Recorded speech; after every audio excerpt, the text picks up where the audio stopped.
So this, you probably don't know about this story, but maybe you do because you watch this show, so you're extra smart. And this is from CNN Business. This is from a month ago, from September 18th. It says, for a second day, the New York Fed spent billions to calm the financial markets. Did you know that the financial markets needed calming? Did you? I didn't. Well, here, watch this. For a second straight day, the New York Federal Reserve injected a huge sum of money into the financial system in a bid to calm stress in an overnight lending market. When was this? This was September 18th. It's still happening. Still happening, by the way. Hang on. The Fed on Wednesday poured another $75 billion into the market following a $53 billion rescue by the New York Fed on Tuesday. Just like Stephanie Kelton says, they just invent money. They just fucking print it. You need fucking $53 billion? There you go. I need $53 billion to send people to college. What are you, nuts? We can't afford that. But I need $53 billion to give to the banks that nobody will talk about. Here you go. Here you go. No problem. What the fuck? Yeah, we'll just print it. Don't worry about it. So here it keeps going. Overnight lending rates have suddenly spiked, and the Fed is acting to bring them back down to keep markets functioning smoothly. Until this week, get this, the Fed hadn't launched an operation like this since 2008.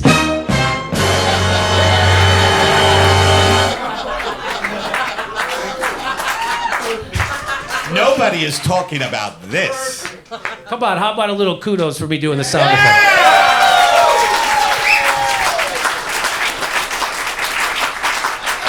So the Federal Reserve Chairman, Jerome Powell, said during a press conference that the steps were effective in relieving funding pressures. Well, I hope $130 billion actually helps ease your funding pressure. If that doesn't, we're in real trouble. The aim is to keep borrowing rates down, blah, blah. The overnight lending rate spiked to a high of 10% on Tuesday. Before the New York Fed stepped in, it has since tumbled below 3%, which is still above the Fed's target range. Still, the fact that the Fed needed to pump $128 billion into a system on successive days shows that a crack has emerged in a seldom discussed corner of Wall Street that is central to the global financial system. And it also raises concern that the Fed is losing its grip on the short-term rates the central bank is supposed to control. Boy, they are using some pretty soft language. They're losing. There's a crack of $128 billion. That's not a fucking canyon? Are you kidding me? It's a crack. Dylan, tell me what's going on. It's not that big of a deal. Oh, okay, good. Everything's all right. Dylan, what's going on? You're fine. I'm gonna be fine. You're fine. So Do you have a problem right now? Yes. What is it? I have a problem You're fine. You had food, water. What are you, Ram Dass? What the fuck? Yeah, everything. This guy's Eckhart Tolle over here. Everything be here now. Everything's okay. You know what the hell you want. Yeah. You're in this room. You're having a good time. Like, it's a Sunday night. I love Tolle, by the way. Yeah. Your house is not on fire. So tell us what happened. So I know. So there's a system. You want this? You want this? You Yeah, want this? I do. Yeah. Let me just I give do. you this. I do, We've Dylan. been going on and on and on and on and on. But can you do it really succinctly? He can do it. So come on, Dylan. What's going on? The global financial system functions based on this. To be very clear. So if you think of the global financial system as a spinning top that's fat on the top and gets skinnier to a pointy bottom. Can you see that? Like a top. Can you see that? So far, yeah. The diameter of the bottom of the top, the tip, the pointy part on the floor, are you with me? Yes. If I want to widen the diameter of that, Yeah. that's how much money is in this market.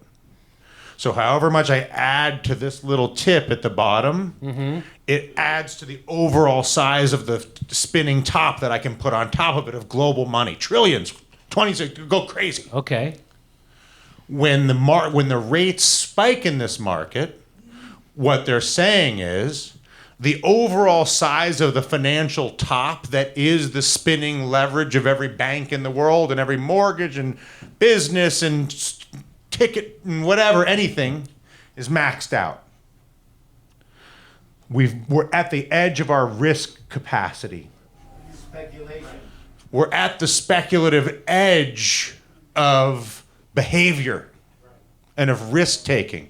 So when that number pops off, what that number is popping off is saying is it's hitting a bumper. It's saying, hey, like, I'm okay for you to spend $100 for like every dollar you have, but more than that is like crazy. So let me see if I can break it down to I can understand it. So Okay. what's going on is they're creating financial instruments like, say, derivatives and things like I'm that. saying for every dollar I can take in this market, I'm doing other things with those dollars to make them into tens and hundreds and thousands of dollars for mortgages and credit cards and car loans. So what you're saying is there's so much more. We've invented so many financial instruments, meaning so many loans and so many we have things. so many uses for money. The payroll Yeah. at this bar, the payroll for the year. I mean, Right. it's all the money that moves to every transaction. And so now we're at is our- derived from the size of the repo market. Right. Functionally, I mean that's not exactly correct, but that's for our purposes And so, functionally correct. And so the reason why the rates are spiking is because certain banks aren't going to lend to other banks because they don't feel like lending overnight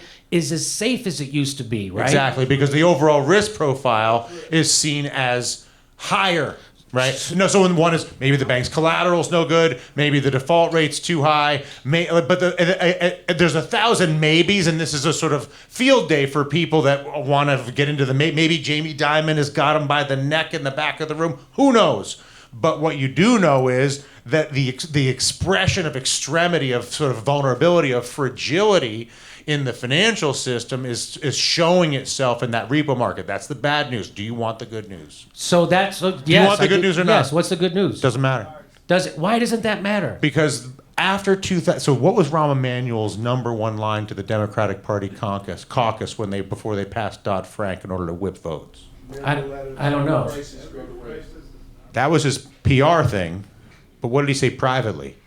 I don't know. He said call people retarded. I know that. He said, if you vote for this bill, being Dodd-Frank, which facilitates and allows a lot of everything you're talking about to happen without anybody knowing about it, unless fools like you bring it up,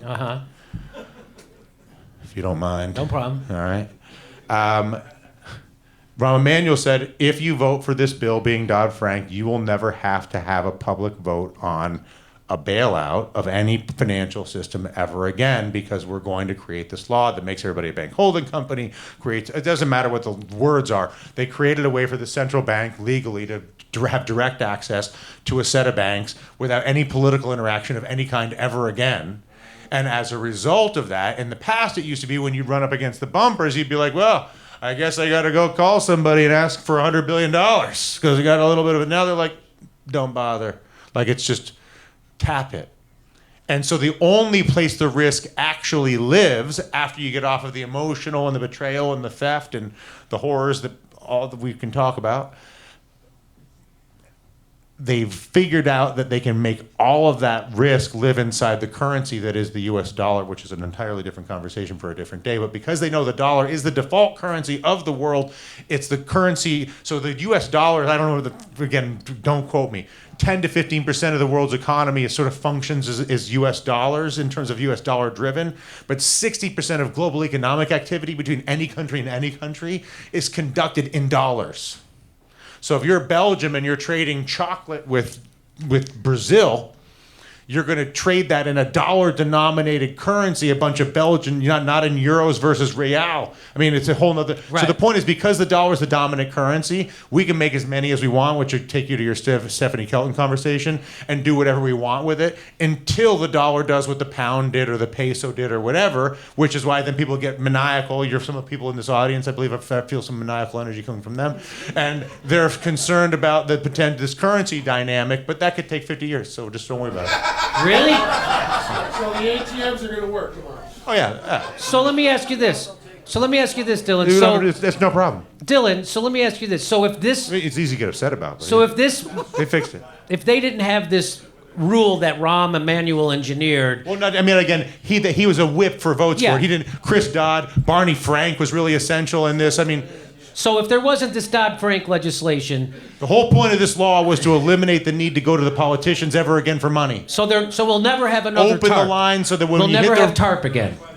everybody's a bank holding company. This commercial paper funding facility is intact. I don't want to list a bunch of words. It doesn't even matter. So yes, they put together an arrangement that allows them to directly inject capital, so that they never have to look at this guy's face. Right. Look at him. He's pissed the fuck off. I know. I am too. I'm like do you think they want to deal with him in a vote? No. So they're like, we'll just do this on the backside before Party Boy and That's West right. and then over on Sunset shows up with that face. So You're not gonna like it. So Dylan, let me just ask this question. So if they What they didn't have this rule or this thing that Dodd-Frank, They didn't create this classification of banks. and if they didn't do That's that, what it is. So they could right now we would be having a crisis, and we would have Because to the have banks would have to say, We hey, need hey, we need $130 billion set me overnight. up. And then they'd be like, no, what'd you do? So this would be like 2008 all over again with Barack. I mean, I'm not going to say that it's going to be like that. but it would be. I mean, it could be. Yeah. It will be. Okay. Well, there no, it would have never been- will be, because the law ensures it never will, because you're never going to have the hiccup. Imagine a car. Wow. Listen, let me just, then I'm going to stop. I'm done. I know. I really am done. No, we're done. We got to go. We're But what done. I'm saying is, the financial system before 2008 was a car without suspension, and so when it hit a hole, it had to go and get. And what the number one thing DoddFrank did was install suspension by making everybody bank holding companies and systemically significant financial institutions that had access to directly the window without any political or legal intervention whatsoever, so that we can ensure this never fucking happens ever again. Because if you're Hank Paulson and you're Tim Geithner and you're the boys down in D.C. do you think that was a good time? And Right, that was horrible. they're like, man, that was great in 2009 when that whole thing just blew right up in our face, and we all had to like sit around in the room and try to figure out who to kill. Yeah. Like, that was great. Or they're like, man, that kind of sucked. Too big to fail. So Well, I hear It's that. all in the currency now. It doesn't matter. Enjoy yourself. What Dylan just said, I hear in the deli every day.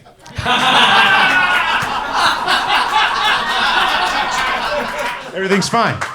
Everything's fine. Everything's fine. Be here now. All right, be They're here playing now. that I hear cartoon. guys ordering a sandwich and going, look at it like it's a top. What's a top? The financial system, you fucking idiot.